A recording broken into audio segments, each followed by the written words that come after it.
3 నెలలకు పైగా తెలుగు రాష్ట్రాల ప్రజలను ఉర్రూతలెగించిన బిగ్ బాస్ సీజన్ 7 టైటిల్ ను రైతు బిడ్డ పల్లవి ప్రశాంత్ కైవసం చేసుకున్నాడు.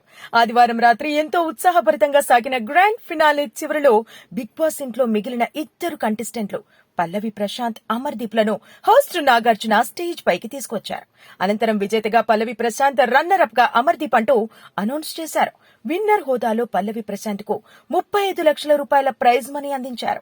దాంతో పాటే Maruti Suzuki Brezza car, Joyalukkas నుంచి 15 లక్షల రూపాయల గిఫ్ట్ వోచర్ కూడా లభించాయి. టైటిల్ గెలిచిన అనంతరం పల్లవి ప్రశాంత్ మాట్లాడుతూ, ముందు చెప్పినట్టుగా తాను గెలిచిన ప్రైజ్ మనీలో ప్రతి పైసా కష్టాల్లో ఉన్న రైతులకు ఇస్తానని వేదికపై నుంచి ప్రకటించాడు. ఇక కారును తన తండ్రికి ఇస్తానని, తల్లికి నెక్లెస్ ఇస్తానని చెప్పాడు. ఇదిలా ఉండగా బిగ్ బాస్ సీజన్ 7 ఫినాలే దృష్ట్యా ఆదివారం రాత్రి అభిమానులు పెద్ద సంఖ్యలో అన్నపూర్ణ స్టూడియోస్ కు చేరుకున్నారు.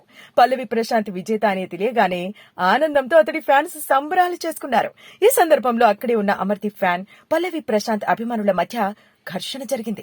దీంతో ఇరు వర్గాల ఫ్యాన్స్ తోపులాటకు దిగి అసభ్య పదజాలంతో తిట్టుకున్నారు. పిడిగుద్దులతో దాడి చేసుకున్నారు. ఇదే సమయంలో బిగ్ బాస్ హౌస్ నుంచి బయటకు వస్తున్న అమర్దీప్ కారును పల్లవి ప్రశాంత్ అభిమానులు చుట్టుముట్టి కారు అద్దాలు పగలగొట్టారు.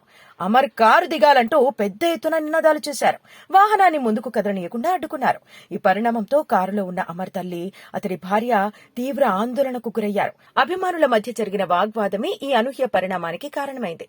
ఇదే సమయంలో ఆ మార్గంలో వెళ్తున్న Kondapur Secunderabad city RTC bus మరో కారు అద్దాలను పగలగొట్టారు. ఈ ఘటనకు సంబంధించిన దృశ్యాలు సోషల్ మీడియాలో వైరల్ గా మారాయి.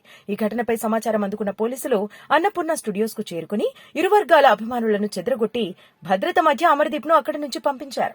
కాగా బిగ్ బాస్ హౌస్ లో జరిగిన ఆటలు కేవలం వ్యూయర్స్ కు సరదా పంచడానికి మాత్రమే జరిగినవని, కంటెస్టెంట్ల అభిమానులు ఇతర కంటెస్టెంట్లపై ఇలాంటి దాడులు చేయడం సరైనది కాదని సాధారణ ప్రజలు కామెంట్లు చేస్తున్నారు.